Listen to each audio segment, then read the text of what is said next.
ટેકનોલોજીનો ઉપયોગથી સરળતા કેટલી વધી શકે અહીંયા બેઠા બેઠા હવે તમે આરામથી લોકાર્પણ કરી શકો અને ખાતમુહૂર્ત કરી શકો.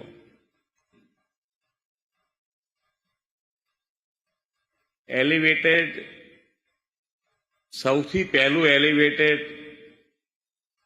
આ યાર્ડ બન્યું છે. સૌથી પહેલું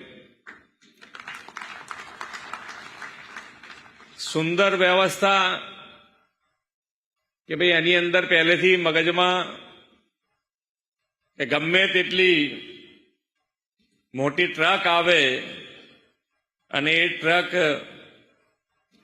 જ્યાંથી એન્ટર થાય અને એની જે નીકળવાની વ્યવસ્થા, નહીતર પ્રોબ્લેમ પાછો ફરી એનો એ થાય કે ભાઈ એલિવેટેડ તો બનાવી દીધું પણ પાછી ટ્રક પાછી કેવી રીતે લઈ જવી. બંનેની વ્યવસ્થા સાથે વિચારીને આ ખૂબ સુંદર યાર્ડ બન્યું છે. એનો લાભ સૌથી વધુ ને વધુ ખેડૂતો લઈ શકે એવી ખૂબ ખૂબ શુભેચ્છાઓ. આજના આ કાર્યક્રમમાં આપણી સૌની સાથે મંચ ઉપર ઉપસ્થિત મારા સાથી મંત્રી શ્રી કનુભાઈ દેસાઈ, શ્રી જીતુભાઈ વાઘાણી, શ્રી નરેશભાઈ પટેલ, સુરત જિલ્લા પંચાયતના પ્રમુખ શ્રીમતી ભાવિનીબેન પટેલ, સાંસદ શ્રી મુકેશભાઈ દલાલ, શ્રી પ્રભુભાઈ વસાવા, મારા સાથી ધારાસભ્ય શ્રી સંદીપભાઈ દેસાઈ, શ્રી પ્રવીણભાઈ ઘોઘારી, શ્રી મનુભાઈ પટેલ, શ્રી અરવિંદભાઈ રાણા, શ્રી કાંતિભાઈ બલ્લર, કિશોરભાઈ કાનાણી, વિનોદભાઈ મોરડિયા, શ્રી ઈશ્વરભાઈ પરમાર, શ્રી ગણપતભાઈ વસાવા, શ્રી મોહનભાઈ ધોળિયા, જિલ્લા સહકારી સંઘના પ્રમુખ શ્રી ભીખુભાઈ પટેલ, પૂર્વ મંત્રી અને સાંસદ દર્શનાબેન જરદોસ, એપીએમસી સુરતના પૂર્વ ચેરમેન શ્રી રમણભાઈ પટેલ, સુરત જિલ્લા ભાજપ પ્રમુખ શ્રી ભરતભાઈ રાઠોડ, શહેરના પ્રમુખ શ્રી પરેશભાઈ પટેલ, સુરત એપીએમસીના સૌ ડિરેક્ટરશ્રીઓ, આમંત્રિત સર્વે મહાનુભાવો, પ્રેસ મીડિયાના મિત્રો, સૌને મારા નમસ્કાર. આપણા યશસ્વી વડાપ્રધાન શ્રી નરેન્દ્રભાઈ મોદી ઇન્ફ્રાસ્ટ્રક્ચર અને ટેકનોલોજીના મહત્તમ ઉપયોગથી ખેડૂતોને વધુ ને વધુ કલ્યાણ કેવી રીતે થઈ શકે તે દિશામાં હર હંમેશ પ્રયત્નશીલ રહ્યા છે. સૌ પ્રથમવાર કૃષિ મંત્રાલયનું નામ કૃષિ અને ખેડૂત કલ્યાણ મંત્રાલય કરવામાં આવ્યું છે. કૃષિ મંત્રાલયનું માત્ર નામ નથી બદલ્યું, પણ કિસાનના હિતમાં કલ્યાણ યોજનાઓ અને પ્રકલ્પો વડાપ્રધાન શ્રી શરૂ કરાવીને કિસાન હિતકારી સરકારની પ્રતીતિ પણ કરાવી છે. પીએમ કિસાન સન્માન નિધિ, પીએમ કિસાન મનધન યોજના, પર ડ્રોપ મોર ક્રોપ, નેશન બાંબુ મિશન, નમો ડ્રોન દીદી જેવા લગભગ 28 જેટલા જુદા જુદા અભિયાનો અને યોજનાઓથી ખેડૂત અને ખેતીના વિકાસ માટે આ યોજનાઓ શરૂ કરાવવામાં આવી છે. ખેડૂત અને ખેતીને સમૃદ્ધ કરવા તેમણે સહકાર ક્ષેત્રને પણ જોડ્યું છે. સહકારથી સમૃદ્ધિના મંત્ર સાથે તેમણે દેશમાં અલાયદું સહકાર મંત્રાલય પણ શરૂ કરાવ્યું છે. સહકાર ક્ષેત્ર પણ અનેક સુધારાઓથી દેશમાં ખેડૂતો અને પશુપાલકોની આવક અને ઇઝ ઓફ લિવિંગ વધારવાના સંકલ્પ સાથે કામ કરી રહ્યા છે. આજનો આ કાર્યક્રમ પણ ખેડૂતોને વર્લ્ડ ક્લાસ ઇન્ફ્રાસ્ટ્રક્ચર સુવિધા સહકારી ક્ષેત્ર દ્વારા પૂરી પાડતો અવસર છે. આજે રાજ્યનું પ્રથમ એલિવેટેડ એપીએમસી માર્કેટ સુરત વિસ્તારના ખેડૂતોને મળી રહ્યું છે. તે માટે સમગ્ર એપીએમસી ટીમને ખૂબ ખૂબ અભિનંદન પાઠવું છું. 1951માં માત્ર 15,000ની આવક સાથે શરૂ થયેલું એપીએમસી સુરતે ખેડૂતોની સેવામાં સતત પ્રગતિ કરી છે. મને જણાવવામાં આવ્યું છે કે હાલમાં આ માર્કેટ યાર્ડમાં વહીવટ સંપૂર્ણ કોમ્પ્યુટરાઇઝ અને પારદર્શક કરીને તમામ ખેડૂતોને તરત આરટીજીએસ મારફતે ઓનલાઈન ચૂકવણું થાય છે. તેના પરિણામે એપીએમસીમાં મહારાષ્ટ્ર, હરિયાણા, પંજાબ, ઉત્તર પ્રદેશ, આંધ્રપ્રદેશ, મધ્યપ્રદેશ, રાજસ્થાનના ખેડૂતો અહીંયા આવી અને શાકભાજી લાવી રહ્યા છે. ખરીદનાર લારીવાળા, દુકાનદારો, વેપારીઓ સહિત 12 થી 15,000 લોકોની અવર જવર રહી છે.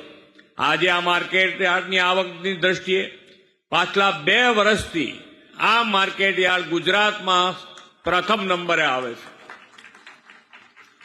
વડાપ્રધાન શ્રી નરેન્દ્રભાઈએ કૃષિમાં વેલ્યુ એડિશનની મૂલ્ય વૃદ્ધિ માટે સતત ભાર મૂક્યો છે. તેમણે કૃષિ ક્ષેત્રની ₹35,000 કરોડથી વધુના ખર્ચે પીએમ ધન ધાન્ય કૃષિ યોજના અને કઠોળમાં આત્મનિર્ભરતા મિશન એમ 2 યોજનાઓ તાજેતરમાં શરૂ કરાવી છે. આપણે પણ ખેતીને વેલ્યુ એડિશન દ્વારા વધુ નફાકારક બનાવવા માટે agro and fruit processing chain વિકસાવી રહ્યા છીએ. ક્લસ્ટર આધારિત ઉદ્યોગ સ્થાપવાના અભિગમ સાથે કેરી, શાકભાજી, લસણ વગેરે માટે સ્પેશિયલ એગ્રી એક્સપોર્ટ ઝોન પણ વિકસાવ્યો છે. દૂધ ઉત્પાદન સહિતના એગ્રી એલાઇડ સેક્ટરમાં પણ ગુજરાત મહત્વની ભૂમિકા ભજવી રહ્યું છે. આજે એપીએમસી સુરત દ્વારા ફૂડ પ્રોસેસિંગ પ્લાન્ટ મારફતે દક્ષિણ ગુજરાતના ખેડૂતોના પાકોના ભાવ સારા મળી રહે તે માટે વેલ્યુ એડિશન સેન્ટર તૈયાર થયું છે. આ સેન્ટરથી હમણાં ચેરમેન શ્રી જેમ જણાવતા તેમ દક્ષિણ ગુજરાતના ખેડૂતોની કેરી, ચીકુ જેવા ફળો ખરીદીને તેનો પલ્પ બનાવીને Russia, Korea, Japan, Canada, America જેવા દેશોમાં નિકાસ કરવાથી ખેડૂતોને વધુ મૂલ્ય મળી રહ્યું છે. આ ઉપરાંત mango juice, jam, lychee juice, tomato ketchup, tomato puree, અથાણા સહિતના અન્ય ઉત્પાદનો પણ સુરત, તાપી જિલ્લા તેમજ સુમુલ પાર્લર કૃષિ બોર્ડ ખાતે વેચાય છે. તેને વધુ પણ વેગ મળી રહ્યો છે. વડાપ્રધાનશ્રીએ ડિજિટલ અને ઇન્ફ્રાસ્ટ્રક્ચર સુધારણાથી ખેતીમાં ઉત્પાદન વધારવા અને ખેડૂતોને વધુ માર્કેટ્સ એક્સેસ તથા ટેકનોલોજીનો સપોર્ટ મળે તે માટે હંમેશા પ્રયત્ન કર્યો છે. તેમના નેતૃત્વમાં સરકારે કૃષિ ક્ષેત્રમાં પાક ઉત્પાદકતા, સસ્ટેનેબિલિટી અને ખેડૂતોની આજીવિકા સુધારવા સહિતના વિવિધ પડકારોના સામનો કરવા માટે આર્ટિફિશિયલ ઇન્ટેલિજન્સ સિસ્ટમનો ઉપયોગ શરૂ કર્યો છે. કિસાન ઈ મિત્ર જેવી વોઇસ આધારિત એઆઈ સંચાલિત ચેટબોટ સિસ્ટમ શરૂ કરાવીને ખેડૂતોને પીએમ કિસાન સન્માન નિધિ યોજના અને કિસાન ક્રેડિટ કાર્ડ અંગેના પ્રશ્નોના જવાબ મળી રહે તેવી સુવિધા પણ વિકસાવી છે. અસાધારણ કમોસમી વરસાદમાં નુકસાનગ્રસ્ત ખેડૂતોને 10,000 કરોડની માતબર કૃષિ સહાય પેકેજ આપીને સરકાર તેમની પડખે ઉભા રહેવાનો પ્રયત્ન કર્યો છે. પરંતુ ક્લાઇમેટ ચેન્જના કારણે ખેડૂતોના ઉત્પાદનના નુકસાનને આગોતરી રીતે પહોંચી વળવા માટે એઆઈ આધારિત સિસ્ટમ ડેવલપ કરવામાં આવી રહી છે. વડાપ્રધાનશ્રીએ બેક ટુ બેઝિકના મંત્ર સાથે ક્લાઇમેટ ચેન્જ સામે લડવાના અનેક ઉપાયો આપણને આપ્યા છે. તેમણે વિકસિત ભારત 2047નું જે લક્ષ્ય રાખ્યું છે તેમાં પણ તેમણે દેશમાં રાસાયણિક ખાતર મુક્ત પ્રાકૃતિક ખેતીની પ્રેરણા આપણને આપી છે. રાસાયણિક ખાતરથી થતી ખેતી શોર્ટ ટર્મ ગેઇન, ટૂંકા ગાળાના ફાયદા આપે, પરંતુ જમીન અને માનવીના સ્વાસ્થ્ય હેલ્થ માટે નુકસાન કરતા છે. પ્રાકૃતિક ખેતી પર્યાવરણની પણ રક્ષા કરે, જમીન અને આપણી પ્રાણી પ્રદૂષિત થતા નથી. લોકો હવે હેલ્થ કોન્શિયસ થયા છે. યોગ, પ્રાણાયામ, જાડા ધાન્ય, મિલેટનો ઉપયોગ અને પ્રાકૃતિક ખેતીના ઉત્પાદનો તરફ દિવસે ને દિવસે વધુ લોકો વળતા થયા છે.